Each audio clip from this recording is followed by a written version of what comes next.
Welcome back to our Copilot video series.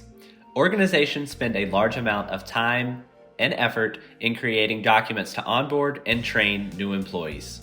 Let's take a look at how a new hire for the customer service team may interact with D365 in order to understand outbound order processing.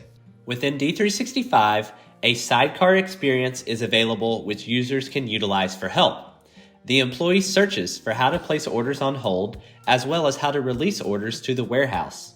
By default, Copilot leverages Microsoft Learn documentation to provide feedback to the user. Company-specific documentation can be provided in order to ensure accuracy of the information displayed.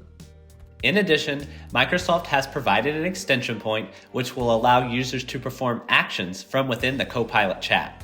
This enables a lot of really cool things, such as canceling sales orders or placing sales orders on hold rather than asking how to do something.